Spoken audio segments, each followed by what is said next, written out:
All right, so here we are for part 6 of 8 for the Quest for Glory 2 commentary. I took a little break because I was basically 1 through 5. I was pretty much pumping out like one every other day, and I felt like that was maybe too much. YouTube usually recommends, hey, try to always have a lot of content. Keep your subscribers happy, keep that content flowing. But I felt like every other day was just a little too much. I noticed, for example, like the first couple ones that I did had way more views and way more likes. And as I got to 4 and 5, those views and likes dropped a little. So I thought maybe it's just a little too much, like too much content coming in at people all the time. So I was like, I'm just going to give this one like a couple of days. Like I think it was 5 days. And what kills me is I was just watching another video on YouTube where someone was like, hey, let's see if we can get to 4,000 likes. And I'm over here like, hey, let's see if we can get to 4 likes. So my new goal is to try to reach 1,000 subscribers, as the little silly video at the very beginning shows. Because once you reach 1,000, and if you meet a couple of other requirements, like if you have 1,000 subscribers and then so many watch hours or whatever, which the channel actually does well with, you can try to monetize. And that would be kind of cool because, like the video said beforehand, the whole monetizing thing would be kind of nice, because even if it's just a few dollars a month, it would help. Because at this time right now, my wife, back in 2020, had a medical issue and she's no longer able to work. So now the income is just me, and living here in San Diego, it's very expensive. So anything that helps would be awesome. I enjoy doing these, but if I could also make a little bit of money, doesn't matter, even if it just puts food on the table or gas in the gas tank, that'd be great. But yeah, so that's my goal. I'm trying to hit 1,000 subscribers. Got like, I don't know, 400 and something to go. So I'm a ways away. Like, this channel's been around for, I think, 5 years, but it's really just been the last year and a half that I've been really active with it. Like when I first did the channel, the videos were very sparse. The quality wasn't great, which is why I've redone some of the King's Quest ones, because those are the ones I did first. So sometimes when the game is rendering or whatever, I'll do a King's Quest game to basically re-record it and do better quality versions of it. And also, I feel like other than my rambling right now, I feel like my commentary has gotten much better. So anyway, here we are. We've just passed the intro. Our hero has just awakened to a new day, which is why you're going to see he just woke up, right? And he has 204 points out of 500. Like I said, this is part 6 out of 8. So there are 5 previous versions. So if you're starting with part 6 and you're not sure what's going on, there is another 5 versions. Each one of my commentary versions is only 30 minutes for this game, because my original gameplay was 11 hours and 22 minutes, which is available on YouTube if you have 11 hours and 22 minutes that you want to watch. It is there. But so let's get into this here. Let's not talk about the other videos. So right here, Rakeesh is showing us the Soul Sword, or Soul Flame. I can't remember what the sword's called now, but it's essentially the fiery sword that he says, hey, you can use this sword, but there's a rock elemental and you'll probably need it to help destroy it, so you can borrow the sword. Make sure to bring it back when you're done.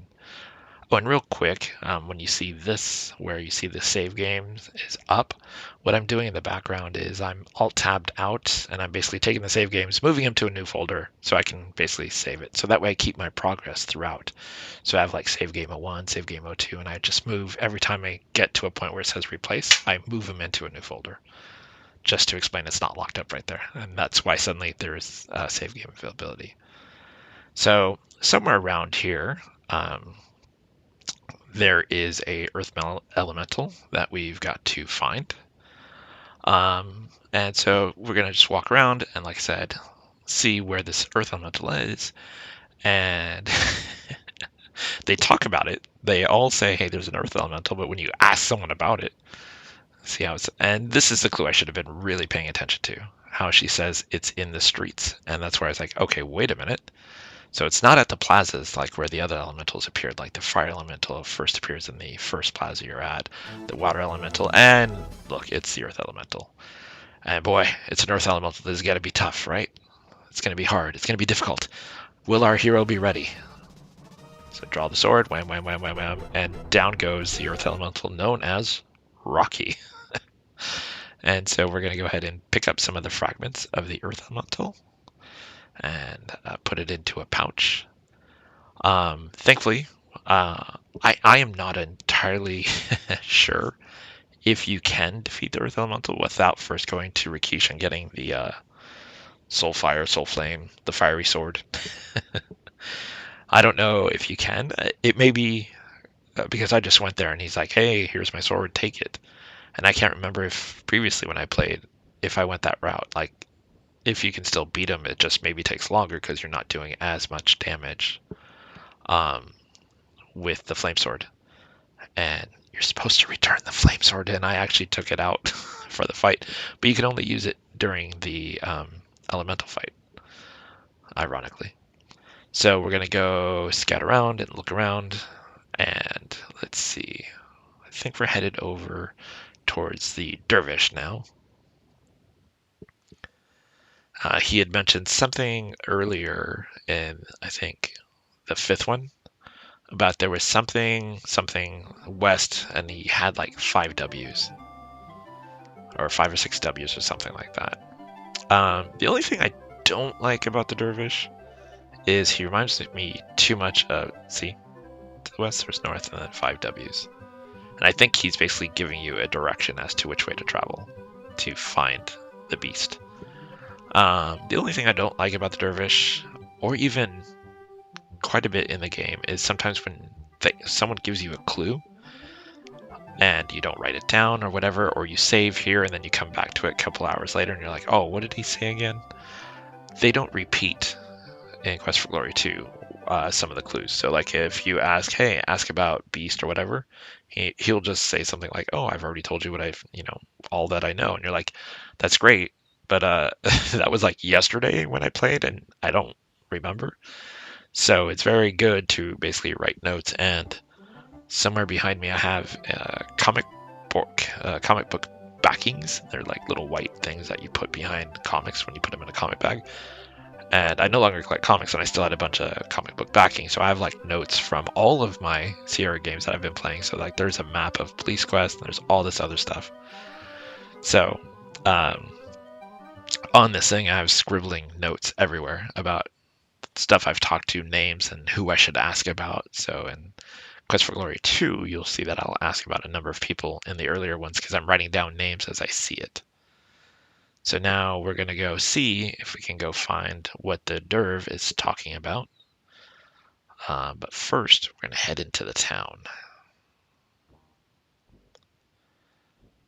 And by the way, you cannot take your source into the town. He will stop you and say, hey, you know what?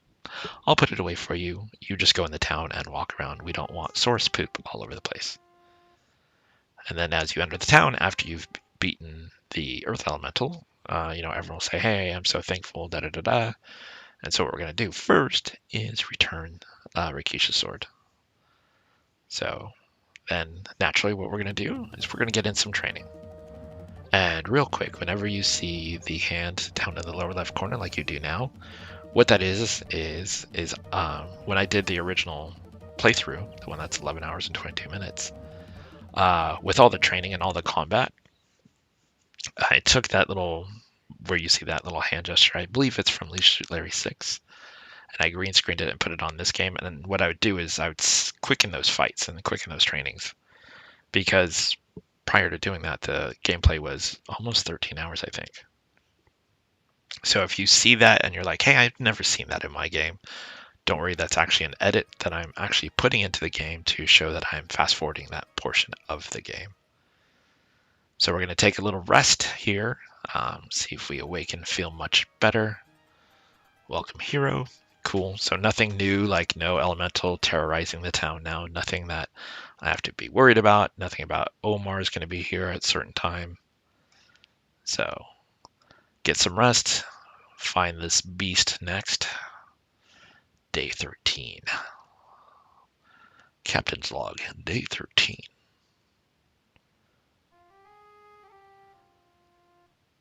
All right.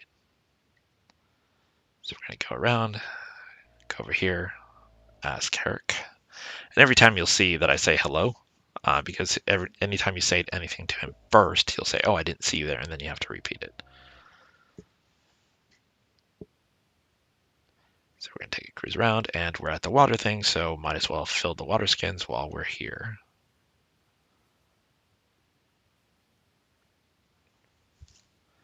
We're going to take a look at the map and see how happy they are to know that a hero is here. Okay, money changer is not there. I've mentioned it before about the centene, which is the lower end coin, and the dinar. How I always say I wish the moneymaker could actually convert that money into dinar, because it takes into account of the weight that the hero is carrying. So when you're carrying around 900 centene and then only 3 dinar, it would be great if you could, use the money changer to basically upgrade that coin. Like, here's 100 pennies. Can you just give me $1? All right, so now we're going to head out of the city and see if we can find the beast that the Derv has spoken of. So we're going to cruise on by, taking the safe route, hanging out by the mountain. And what we're going to do here is, as I always say, there's the Griffin. So the Griffin is the safe mark that I always talk about. So if you don't know what I'm talking about with the safe mark, listen to the previous episodes and that'll be all very clear. So we go 1 to the left of the Griffin, a few screens down, and holy moly, what we got here is a unusual looking creature that was not here before. When you see a strange creature trapped in a cage in the middle of the desert. So something is up with this creature, right? So now we know we have to do something. So it mentioned how it looked weak due to it looked like it was starving. And if you give it food, it'll actually eat. And so you can also give it water, give it food, give it water. And you can do this only so many times, because what's about to happen is the screen is about to lock up. After he lunges at me, the screen is locked. So you can see the mouse is just the dragon icon. I can click on things, but nothing moves. So now I have the sword, but clicking on anything doesn't do anything. So there's only apparently so many times that you can feed the beast. So you got to keep that in mind. So I tried restoring where it was locked, and sure enough, it was still locked. So we got to go 1 back to prior to locking it and let the beast lunge at us. Give it some water, some food. All right, so we've given it some food and water. Seems like it's good so far. Give water. I should have been keeping count as to how many times I'm doing this. And so when he lunges, once again, screen is locked. So if you've counted how many times I've given him food and water, you'll know to stop before that, before the game locks up on you. And he says, come closer and trust me. You can trust me. Now we've given him food and water. Anything that says you can trust me, you know you can't trust him. So I basically save the game and say no. And sure enough, he lunges out and rips the hero apart. So not a good idea to open the cage. So clearly there's something else to do with the beast. We've given him food and water and have not earned his trust. So now we need to figure out, okay, well, there's this beast here that the Derv basically gave a hint that there's something here.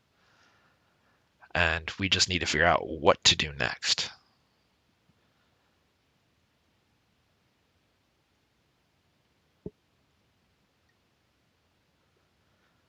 So we're going to give it a little bit more food and water. All right, so that's clearly not doing anything. I mean, it's raising up like honor and stuff like that, it looks like. But let's go ahead and mount up. And you can't go up or down because your source wants to get no closer, even though technically up or down would not be any closer. So you've actually got to exit to the left, and then you'll be able to go up and down. And we are going to go up,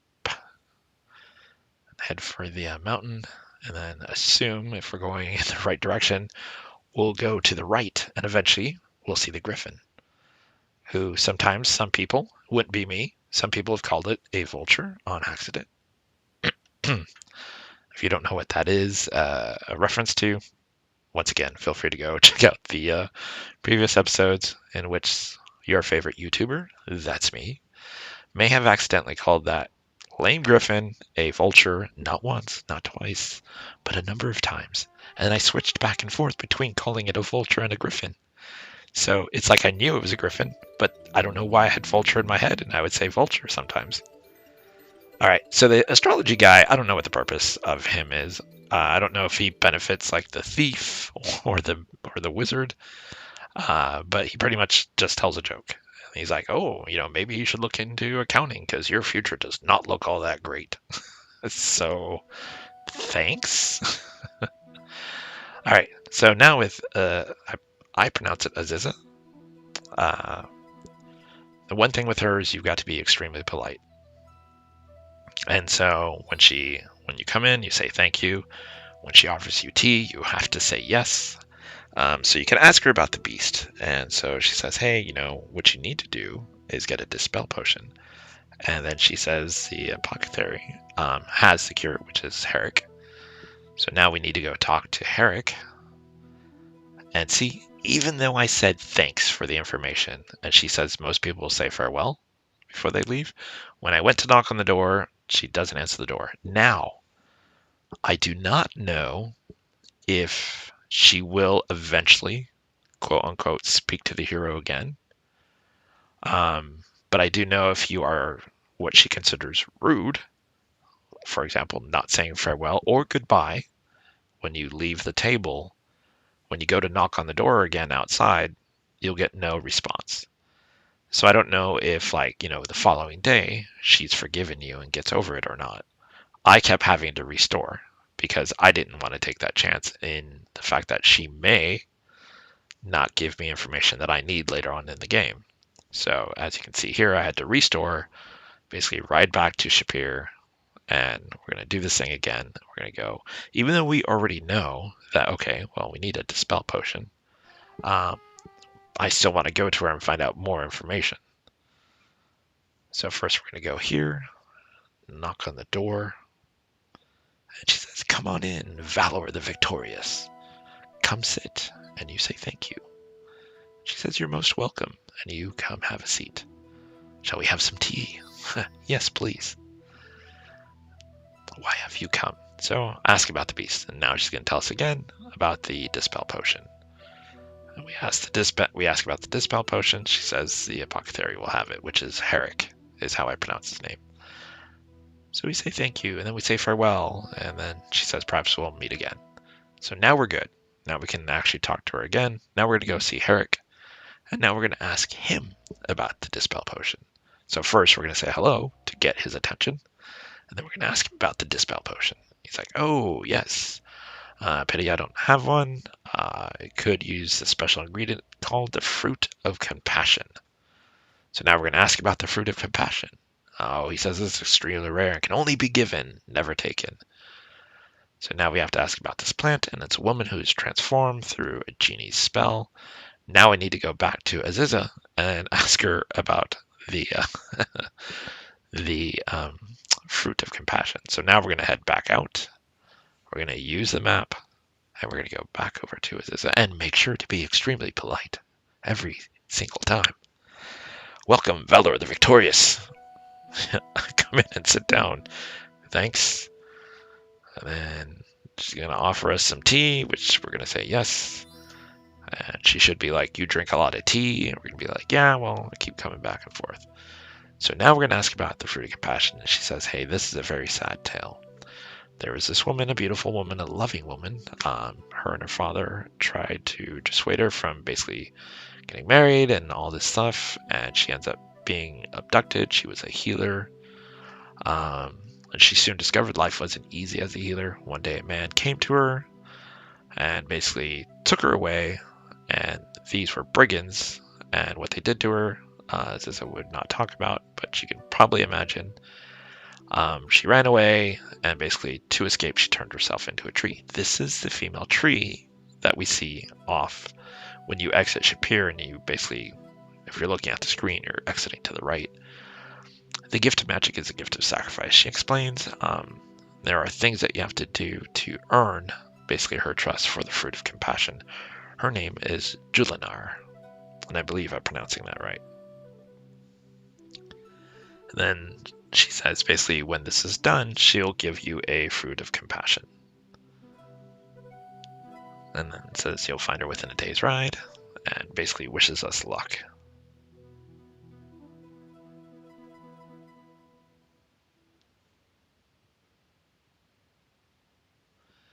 And then now we're off, and basically we're going to take another look at the map, because now we have a few things to do, and this is what I'm actually doing. I'm writing, in that pause, I'm actually writing stuff on my notepad as to the things I need to do with Julinar, the woman tree. So first we're going to get some water before we head out into the desert.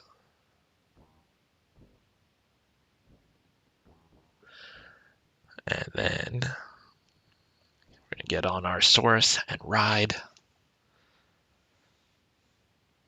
And now save the game as Heal the Healer, because that's what we're going to try to do. We're going to exit this way. Ideally, not encounter any monsters, because we just want to get to the healer and do our thing to get our Fruit of Compassion so we can get our Dispel potion made. But it's a long trek, a day's trek, according to Aziza. But it's really not a day's trek. It's like a couple of minutes, especially if you're riding on a Saurus. I think they did a good job on the Saurus, like when he's off to the side like that, the expression on his face. All right, so you start to tell her about your adventures and stuff like that, you know, how you're a hero and how you're here to help. You tell her why you came to Shapeir and all the friends you've made and how you're here to, you know, do something. And the tree moves. So now we use the elemental earth, and then you basically tell her about yourself, and you're like, not again. You try to water it, and the water just kind of goes through. We're going to tell her about the earth elemental, and starts talking about the problems that Shapeir has been having. And even though you've been afraid, have we? Except for the ghouls when we're out of stamina, we are here to try to make a difference.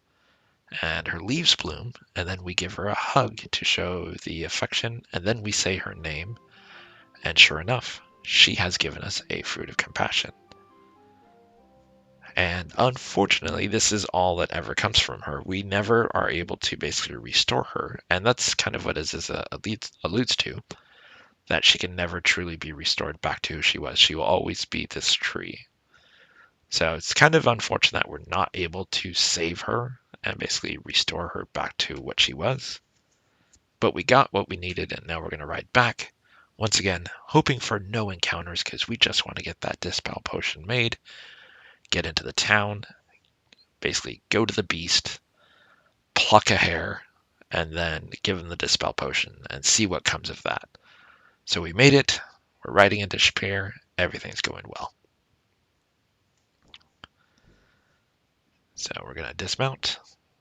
And he's like, hey, I'll put it away for you. And it's a bummer you can't actually pay the guards either, which I guess they would probably take as bribery, but for the services that they do. Because this dude has put away my Saurus every time I've gone out for like the last, according to this game, the last 13 days. So we give him the Griffin Feather for the potion. We give him the Fruit of Compassion. And he says he can make 3 potions. Remember, you'll need to get a freshly sampled version of their hair. And then he says, now, excuse me, I have to get back to doing what I was doing. So we have 3 Dispel potions in our inventory. 3. So you can guess that maybe it's accounting for if you mess up, you still have another one. Spoiler alert, there's a Dispel potion that's used near the end of the game. And then we're going to go ahead and refill our water skin, get some drink before we head out into that desert, because, you know, gotta stay hydrated, people. No matter what you do, stay hydrated. So now we have everything that we need for the Dispel Potion. We're going to look at the map. We're going to go get our source. And we're going to go see what's up with that beast. Are we about to save someone that is worthy and great and honorable? Well, folks, let's head that way and find out right now. So once again, we're going to ride out. We're going to head to the left of the screen. My left, your right, whatever the case might be, or the hero's right, our left, whatever. Anyway, we're going to go to the left. If you're looking at the screen, there's the Griffin, my safe marker. And then we're going to go one screen past him. And now, no monsters so far. We're doing good. We're going to ride like the wind. All right. And then there's the beast. And once again, we're going to dismount. And we're going to look at the beast. It still looks like he's been weakened due to lack of food and water and does that whole come hither look, which, by the way, don't trust it. Do not trust it. We've already seen what happens if you open the cage. It is a gruesome scene where he decides to show you your innards to your face in a very callous manner. So once again, what I'm doing here is I am Alt-tabbed. I'm actually creating a folder, moving my save game so that I can create a new save game. Because what I like to do is have multiple folders that have my save game so I can always use the progress. So we distract him with some food, pluck him with some hair, and to which he reacts very angrily. And then we're going to give him some water. And then we're going to give him a Dispel Potion. And what are we about to save? Oh, he looks like he's going through some changes. It's a guy. And he's like, I don't know why you saved me. My name is Al something. My former master Ad Avis is the one who transformed me into this monster. He'll be most displeased. He's watching you from now on. I will give you this warning. Don't go near Ad Avis unless you have a spell of protection. If he manages to throw a spell at you, you will either be his willing servant or else transformed into a creature. So he's given us a warning. We need a spell of protection of some kind, or something terrible is about to happen to us. And he talks about a ritual with the moon. Just remember, Ad Avis is gone. And he goes, oh, and thanks for feeding me. So there is that. At least he does thank you for feeding him. But he does basically warn you that Ad Avis is not a good guy. And, oh, look, suddenly it's nighttime. And let's cruise on back. We're going to head back for Shapeir. And we're going to call it a night. See if we can make it. All right, there's the Griffin. So we're going to stop here. Continue on. And then you know what? It's nighttime. We're close to Shapeir. Let's take some chances. We're going to pace back and forth a little bit. See if we can attract a monster. Because in Quest for Glory 2, monsters will come to you. And we just took care of a goal. We're going to get some claws. Walk over to the next screen. Let's just pace back and forth again. See if we can get another monster. And so what I was saying... Oh, it's a scorpion. Scorpion doesn't give us anything. So I go over here. Pace. Oh no. Well, I guess I won't pace since my source is here. Let's just ride back into town. And oh, look, Jackalwares. And while we search them for some coin, just a quick fun fact, I think the only one I'm throwing in this episode, the antagonist, Ad Avis, who was just mentioned, is named after Sierra's then new creative director, Bill Davis, as a subtle reference to a changing atmosphere within Sierra. So clearly the Coles were not a fan of him if they named him after Bill Davis, which you can see with Ad Davis or Ad Avis. It's basically Davis's last name, A-D, backwards, and then Avis, A-V-I-S. So let's go in here. Let's catch a rest, and we're just going to call it for this one. So we got 2 more after this, 7 and 8.